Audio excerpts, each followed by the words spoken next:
Good morning students. आज का हमारा टॉपिक है इलेक्ट्रोस्टैटिक पोटेंशियल एनर्जी। हमको देखनी है इलेक्ट्रोस्टैटिक पोटेंशियल एनर्जी किसकी, of system of n point charges. देखिए बेटा, इससे पहले वाले टॉपिक में आप देख चुके हो इलेक्ट्रोस्टैटिक पोटेंशियल एनर्जी क्या होती है, और हमने electrostatic potential energy of 2 point system निकाल भी चुके थे। अब एन पॉइंट सिस्टम निकालेंगे, तो उसके लिए हम क्या करेंगे बेटा, एक हमारे पास ये पॉइंट है P1 जिसका पोजीशन वेक्टर है R1। ऐसे ही मैं एक पॉइंट ये ले लेता हूँ बेटा P2 जिसका पोजीशन वेक्टर है R2। मैं एक पॉइंट ये ले लेता हूँ बेटा P3 जिसका पोजीशन वेक्टर है R3। और ऐसे ही बेटा मैंने एक पॉइंट ये ले लिया P4 जिसका पोजीशन वेक्टर है R4। देखिए बेटा, मैं Q1 चार्ज, अब जरा समझे, पीछे वाले आर्टिकल में क्लियर कर दिया था, अब मैं थोड़ा शॉर्टकट लिखूंगा। Q1 चार्ज को इन्फिनिटी से इस पॉइंट पर लाऊंगा मैं, P1 पॉइंट पर जिसका पोजीशन वेक्टर R1 है। यहाँ लाना है मैंने Q1 चार्ज, कहाँ से, इन्फिनिटी से।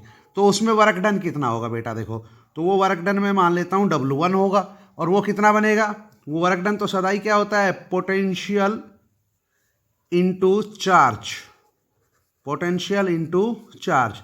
तो बेटा देखिए यहाँ पे पोटेंशियल कितना है बेटा, यहाँ कोई और चार्ज पहले से तो है ही नहीं।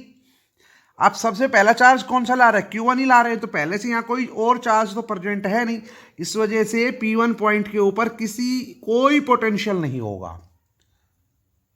तो इसलिए यहाँ पे पोटेंशियल कितना है, 0। और चार्ज कितना लेके आए इन्फिनिटी से यहाँ पे Q1, वर्क डन कितना बना है, 0। अब बेटा W2 निकाल लेते हैं। इन्फिनिटी से Q2 चार्ज को यहाँ पे लेके आएंगे तो वर्क डन कितना बनेगा। तो बेटा जब Q2 को यहाँ लेके आओगे तो उसका भी फार्मूला तो वही रहेगा, पोटेंशियल इंटू चार्ज। अब बेटा समझने वाली बात यह है कि यहाँ पे पोटेंशियल कितना है, तो बेटा यहाँ पोटेंशियल होगा, क्यों होगा, ड्यू टू दिस चार्ज। ये चार्ज पहले से ही यहाँ प्रेजेंट है, तो ये चार्ज प्रेजेंट है, तो मतलब इसकी वजह से P2 पॉइंट के ऊपर पोटेंशियल होगा। और वो कितना पोटेंशियल होगा वो आपने पीछे वाले देख भी लिया था, तो आप पीछे वाला आर्टिकल थोड़ा ढंग से देखना, वो उसी तरीके से हम निकाल देंगे। यहाँ पे कितना होगा, तो यहाँ पे कितना होगा, फार्मूला लगा दो पोटेंशियल का, क्या होता है, Q/4πε0r। अब बेटा देखिए यहाँ तो ये इस चार्ज की वजह से है, तो चार्ज कितना है, Q1, और इस चार्ज की वजह से यहाँ पे है, तो ये दूरी कितनी बनेगी, देखो इसका पोजीशन वेक्टर R1 है, इसका R2 है, तो यहाँ से यहाँ वेक्टर जो लीड करेगा वो कितना होगा, R12, और उस वेक्टर का मैग्नीट्यूड लेंगे तो R12, तो दूरी बनेगी R12।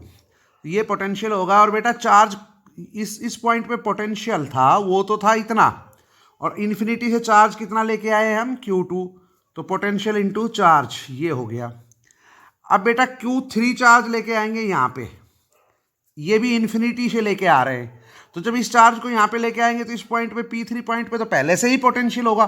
क्यों होगा, एक तो Q1 चार्ज है और एक Q2 चार्ज भी आ चुका है, तो Q1 की वजह से भी यहाँ पोटेंशियल होगा, Q2 की वजह से भी यहाँ पोटेंशियल होगा, इसलिए इस चार्ज को यहाँ पे लाएंगे तो वर्क डन होगा। तो देखिए पोटेंशियल कितना होगा वो देख लेते हैं। तो देखो W3 कितना होगा, फिर वही फार्मूला, पोटेंशियल इंटू चार्ज बेटा। और कितना होगा, देखो पोटेंशियल इसकी वजह से यहाँ पे जो पोटेंशियल P1 की वजह से, P1 पे जो चार्ज है Q1, उस Q1 की वजह से P3 पे पोटेंशियल कितना होगा वो देखो, तो वो होगा बेटा, देखो फार्मूला वही लगा रहा हूँ, Q1/4πε0r। और यहाँ से यहाँ पर जो वेक्टर लीड करेगा वो R13 होगा, क्योंकि यहाँ R1 है पोजीशन वेक्टर, यहाँ R3 है, तो R1 से R3 पे लीड कराओगे, यानी P1 से P3 पे वेक्टर लीड कराओगे तो R13, उसका मैग्नीट्यूड R13 प्लस बेटा यहाँ पोटेंशियल जो है Q2 की भी वजह से होगा, और Q2 की वजह से जो पोटेंशियल होगा वो कितना होगा, Q2/4πε0r। और यहाँ से यहाँ जो वेक्टर आएगा 2 और यहाँ आएगा 3, 2 3, तो बेटा टोटल पोटेंशियल P3 पॉइंट कितना हुआ, ये एरिया मिला के इतना हुआ। और आप देखो इतना पोटेंशियल यहाँ पे है, ये पोटेंशियल यहाँ पे है Q1 और Q2 की वजह से, और अब आप Q3 चार्ज को ला रहे हो इन्फिनिटी से यहाँ पे, तो potential into charge. Similarly W4 जब आप यहाँ इस जगह पे Q4 चार्ज को लेके आओगे, इस पे इन्फिनिटी से P4 पॉइंट पे आप Q4 चार्ज लेके आ रहे हो, यानी ये जो चार्ज है ये कहाँ से आया, इन्फिनिटी से इस पॉइंट पे। तो इस पॉइंट पे पोटेंशियल ऑलरेडी होगा, किस वजह से, Q1 की वजह से, Q2 की वजह से और Q3 की वजह से। जितने भी चार्ज पहले प्रेजेंट है उन सब की वजह से होगा। तो पोटेंशियल या कितना होगा मैं सीधा लिख देता हूं, अब तो आप समझ ही गए होंगे। Q1 की वजह से होगा Q1/4 pi epsilon not R14। Q2 की वजह से होगा Q2/4 pi epsilon not R24। Q3 की वजह से होगा Q3/4 pi epsilon not R34। ये पोटेंशियल होगा बेटा Q4 पॉइंट पे, और चार्ज कितना आया यहाँ पे Q4। तो ये तो बेटा इन सभी चार्जेस को Q1, Q2, Q3 और Q4 को इन्फिनिटी से इन सभी चार्जेस को इस रेस्पेक्टिव पोजीशंस पर लाने में जो टोटल वर्क डन हुआ वो कितना हुआ बेटा W, और वो कितना होगा W1 plus W2 plus W3 plus W4। W1 तो 0 था, W2 कितना है देख लीजिए, ये है Q1 Q2/4 pi epsilon not R12। फिर बेटा W3 कितना है ये देख लीजिए, ये रहा कितना है Q1 Q3/4 pi epsilon not R13।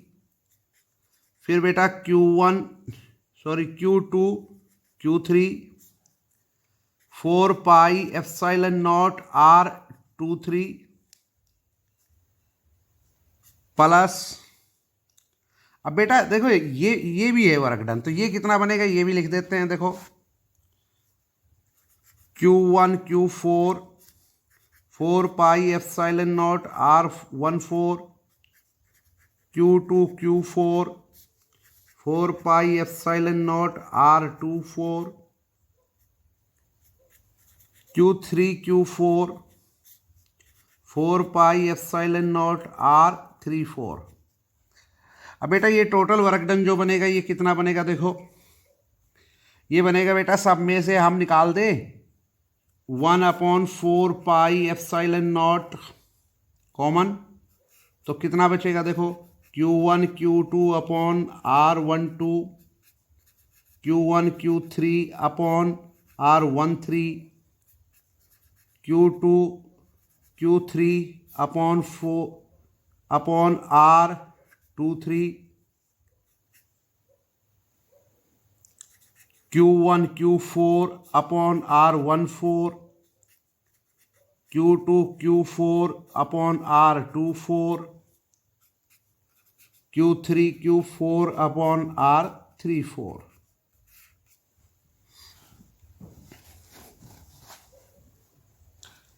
ये हुआ बेटा। बेटा इसको शॉर्ट फॉर्म में लिखें तो देखो इसको ऐसे लिखते हैं W, जो हमारा दिमाग काम कर रहा है, 1/4 पाई एप्सिलॉन नॉट समेशन, और देखो ये 1 ये 2 सब में ऐसे ही चल रहा है, तो इसको एक ऐसे लिख दें QJ QK RJK, और लिख देते हैं फॉर ऑल पेयर्स। तो हमको लगता है कि ये लिखना चाहिए इसको, पर बेटा इतना नहीं आएगा, उसका कारण है मैं बताता हूँ। देखिए जो मैंने लिखा है इसको जब मैं एक्सपेंड करता हूँ, हालांकि इसको देख के मैंने ये लिखा है कि ये इसको शॉर्ट फॉर्म में ऐसे लिख दें, लेकिन बेटा ये जब एक्सपेंड करूँगा तो ये नहीं आएगा। आप ज़रा ध्यान से देखें, मैं आपको थोड़ा क्लियर करता हूँ, ये नहीं आएगा। क्यों नहीं आएगा आप देखते चले जाओ। देखो बेटा इसके अंदर अभी मैं वैल्यू रख देता हूं और आप देखते जाना। देखिए W = 1/4 pi epsilon not summation for all pairs QJ QK upon RJK, और अब यहाँ J और इनकी वैल्यू रखते चले जाओ। ठीक है बेटा, तो देखो के की वैल्यू मैं पहले 1 ले लेता हूँ और जे की वैल्यू भी 1 ले लेता हूँ, के की भी 1, जे की भी 1। तो मैं ऐसे लूँगा तो देखो क्या बनेगा, W1/4πε0, और दोनों की 1 1 लूँगा तो कितना होगा, Q1/R11। अब मैं देखो के की फिक्स रखता हूँ, 2 की इसकी बढ़ा देता हूँ, 2 कर देता हूँ तो कितना आएगा, Q1/R21। बेटा इसकी अब 3 कर देता हूँ तो कितना आएगा देखना, Q1/R31। और बेटा अब इसकी अगर मैं 4 कर दूँ तो कितना आएगा देखो, Q4/Q1/R41 प्लस, अब बेटा देखो इसकी वैल्यू चेंज करते हैं, 2 कर दें और इसकी 1 कर देते हैं तो कितना आएगा, Q1/Q2/R12। अब बेटा इसकी 2 कर देते हैं, इसकी एक बार बढ़ाऊंगा, इसकी फिर बढ़ाता चला जाऊंगा, फिर इसकी हर बार चेंज नहीं करूंगा, ठीक है। जो पॉसिबल वैल्यू बनती है के की 1 2 3 4 वो सारी लेंगे, लेकिन वो एक बार में नहीं लेंगे, एक बार में इसकी वैल्यू लेंगे और फिक्स कर देंगे, फिर इसकी बढ़ेंगे। जैसे मैंने इसकी 1 की, फिर इसकी 1 2 3 4 किया, फिर अब इसकी 2 कर दिया, इसका 1, और अब 2 करूंगा इसको, तो 2 करूंगा तो क्या आएगा, Q2/R22। अब मैं बेटा इसको 3 करूंगा जे की वैल्यू, तो Q2/R32। अब बेटा इसकी वैल्यू 4 करूंगा तो Q4/Q2/R42 प्लस, अब बेटा इसकी वैल्यू अब बदल देते हैं, 3 कर देते हैं और इसको कर देते हैं 1, तो कितना आएगा, Q1/Q3/R13। अब इसकी वैल्यू 2 कर देते हैं तो Q2/Q3/R23। अब इसकी वैल्यू भी 3 कर देते हैं तो Q3/Q3/R33। अब बेटा इसकी वैल्यू 4, अब इसकी 4 कर देते हैं, इसकी 3 चलने देते हैं तो Q4/Q3/R43। अब इसकी 4 करते हैं और यहाँ 1 से शुरू कर देते हैं फिर, तो Q1/Q4/R14, Q2/Q4/R24, Q3/Q4/R34, Q4/Q4/R44। तो बेटा जब इसको हम एक्सपेंड करेंगे ना, ये टर्म जब हम एक्सपेंड करेंगे तो ये आएगा, ठीक है, क्योंकि जे की और के की सभी पॉसिबल वैल्यूज लेंगे। तो मैंने कुछ वैल्यूज ली है, आपने देख लिया कि भाई ये वैल्यूज लीजिए, मैंने के की वैल्यू 1 से लेके 4 तक ले ली, जे की वैल्यू 1 से लेके 4 तक ले ली। अब बेटा जरा समझे, देखो यहां पे जब हम यहां पे लिख रहे थे, हमने तो इसी के लिए लिखा था ना ये, और इसको एक्सपेंड करते हैं तो बेटा आता है ये। बेटा एक बार तो टर्म मिला के, टर्म देखो कितनी है, 1 2 3 4 5 और 6, और बेटा यहां टर्म्स देखो कितनी आ गई हैं। इसका मतलब कुछ तो गड़बड़ है। क्या गड़बड़ है देखो, इसके अंदर बेटा कोई भी ऐसी टर्म नहीं है जिसमें दोनों वैल्यू सेम हो, सबस्क्रिप्ट जो लगी हुई है वो सेम नहीं है, किसी में नहीं है। ये 1 2 है, ये 1 3 है, ये 2 3 है, लेकिन इसमें ऐसी आ रही है, देखो 1 1, देखो 2 2, देखो 3 3, देखो 4 4। ये गड़बड़ है। एक तो एक और भी गड़बड़ है बेटा, कौन सी, देखो जरा, Q1/Q2/R21 हो गया, और यही चीज दोबारा भी आ रही है, Q1/Q2/R12। देखिए ये देखिए Q3/Q1/R31, और बेटा ये चीज ये भी आ रही, ये आ रही, देखो दोबारा आ गई। इसी तरीके से ये टर्म यहां भी आई और यहां भी आ गई। तो हो क्या रहा है, कुछ टर्म तो इसमें ऐसी है जो उसमें है ही नहीं, और कुछ टर्म ऐसी हैं जो रिपीट हो रही, दो बार आ रही। तो बेटा कुछ गड़बड़ है, फिर तो उसको ऐसे नहीं लिखेंगे, उसको थोड़ा करेक्ट करेंगे, मतलब हमने कुछ गड़बड़ लिख दिया है। तो बेटा इसको जो सही रिप्रेजेंट करे वो फिर क्या होगा, वो फिर होगा आपका W। और अब जरा ध्यान से देखना, समेशन J की वैल्यू 1 से लेके N तक, अब मैं N पॉइंट के लिए लिख रहा हूं, समेशन के की वैल्यू 1 से लेके n तक, और 1/4 पाई एप्सिलॉन नॉट क्यू जे क्यू के आर जे के। बेटा यही चीज है ना यहाँ पे, ऑल पेयर्स मतलब यही है। अब देखो मेरी बात, जो टर्म ये जो टर्म थी नहीं बे मतलब आई है, देखो ये तो है ही नहीं, और ये वो टर्म है जिनमें जे और के की वैल्यू सेम है, तो मतलब ए, तो ये टर्म तो है ही नहीं, तो ये हटानी पड़ेगी। तो बेटा देखो जे इज नॉट इक्वल टू के, ये कंडीशन अप्लाई कर देंगे हम, तो अब ये टर्म अपने आप हट जाएगी। बेटा ये टर्म डबल डबल रिपीट हो रही है, तो क्या करेंगे, उसको 1/2 से गुना कर देंगे। तो अब इसको अगर हम एक्सपेंड करेंगे ना, तो ये एक्सपेंड करेंगे तो ये एग्जैक्टली यही आएगा। तो बेटा इसको रिप्रेजेंट करने के लिए ये सही नहीं है, हालांकि हमको लगता है कि इसको इससे रिप्रेजेंट कर देंगे, ये सही नहीं है, ये सही है। चलिए बेटा इसको देखते हैं। आप देखो तो वर्क डन कितना होगा बेटा आपका, तो फिर वर्क डन हो गया बेटा 1/2 समेशन जे की वैल्यू 1 से लेके n तक। देखिए, और यहां से क्यू जे मैं बाहर ले लेता हूं, क्यू जे। अब जो बच गया वो अंदर करूंगा, क्या बच गया, समेशन के की वैल्यू 1 से लेके n तक, जे नॉट इक्वल टू के वाली कंडीशन रहेगी ही, 1/4 पाई एप्सिलॉन नॉट, और ये क्यू के अपॉन आर जे के। अब बेटा जो ब्रैकेट में आया वो क्या, जरा देखिए, आपने पोटेंशियल का फार्मूला पढ़ा था ना, वही था ना 1/4 pi epsilon naught q upon r. तो ये बेटा पोटेंशियल ही है, लेकिन ये कौन से पॉइंट पर पोटेंशियल है बेटा, इसको कैसे देखते हैं जरा देखो, यहां पे सबस्क्रिप्ट के लगा हुआ है, यहां पर भी के लगा हुआ है, तो ये के पॉइंट का नहीं है। इन दोनों को छोड़ के जो पॉइंट आया है वो कौन सा आया है, जे, यानी ये क्या है, पोटेंशियल है। और कौन सी जगह का है, उस पॉइंट का पोटेंशियल है जिसका पोजीशन वेक्टर कितना है, जे। क्योंकि तो जो डबल आ जाता है ना जो सबस्क्रिप्ट, उसका नहीं होता है। आप ये चेक कर सकते हो, जरा ये देख लो, जब ये पोटेंशियल आया था तो Q1/4 pi epsilon not R12, तो इसमें भी 1 है, इसमें भी 1 है, नहीं नहीं, 2 है ना, जो एक बार आया है 2 उस जगह का था, और चेक कर लो ये उसी जगह का पोटेंशियल था। जब P2 पॉइंट का पोजीशन, जिसका पोजीशन वेक्टर R2 है, उसका पोटेंशियल है, तो जो एक बार आता है ना उसका होता है। तो बेटा इसमें एक बार क्या आया, K, तो ये पोटेंशियल क्या है, RJ का, आर उस पॉइंट का पोटेंशियल है जिसका पोजीशन वेक्टर क्या है, RJ। तो बेटा इस चीज को फिर हम ऐसे भी तो लिख सकते हैं ना,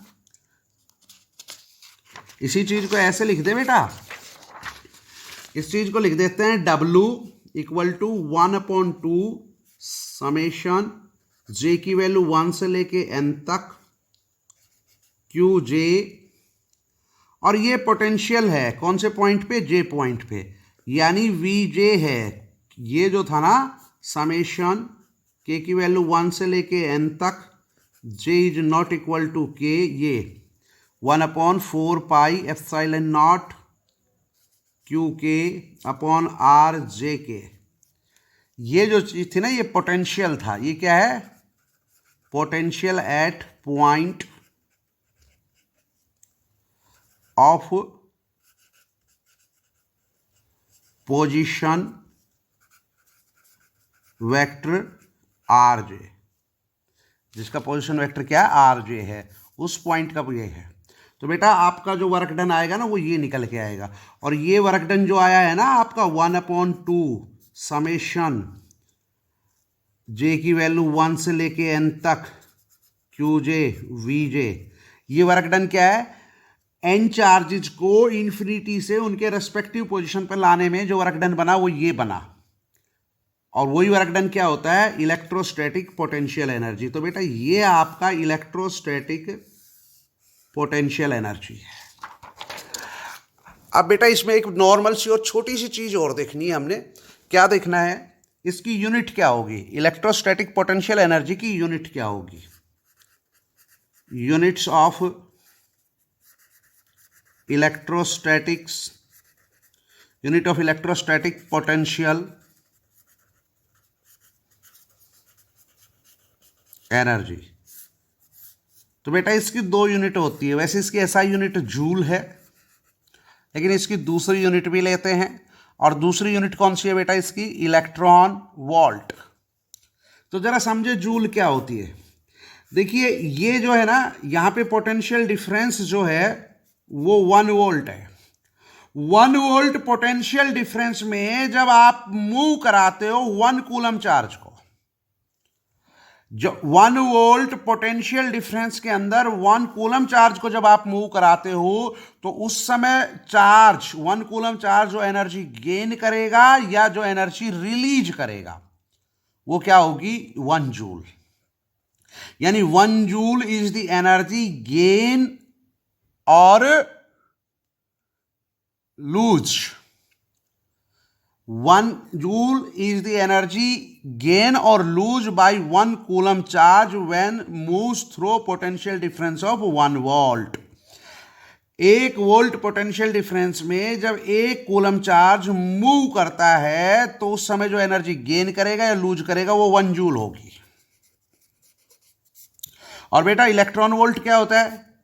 इसमें भी क्या होगा, जब 1 वोल्ट पोटेंशियल डिफरेंस के अंदर एक इलेक्ट्रॉन जो मूव करेगा तो उस समय वो जो एनर्जी गेन करेगा या लूज करेगा वो क्या होगी? Electron volt. वो फिर 1 इलेक्ट्रॉन वोल्ट होगी। तो बेटा 1 जूल और 1 इलेक्ट्रॉन बहुत सिंपल है। पोटेंशियल डिफरेंस दोनों ही बार क्या है? 1 वोल्ट। 1 वोल्ट पोटेंशियल डिफरेंस में अगर 1 कूलम चार्ज मूव कराते हो और वो एनर्जी गेन करता है लूज करता है वो 1 जूल, और 1 वोल्ट पोटेंशियल डिफरेंस में मूव कराते हो 1 इलेक्ट्रॉन तो वो जो एनर्जी गेन करता है या लूज करता है वो कितनी हुई? 1 इलेक्ट्रॉन वोल्ट। तो बेटा 1 इलेक्ट्रॉन वोल्ट देखो कितनी बनेगी? ये 1, और इलेक्ट्रॉन कितना होता है? 1.6 into 10 to the power minus 19 coulomb और इंटू वोल्ट। तो बेटा ये किसके बराबर हो गया? 1.6 into 10 to the power minus 19, और कूलम वोल्ट देखो ये कूलम है ये वोल्ट, तो ये किस में चला जाएगा? जूल में। तो यानी इतने जूल। तो 1 इलेक्ट्रॉन वोल्ट किसके बराबर होता है? 1.6 into 10 to the power minus 19 joule के बराबर होता है।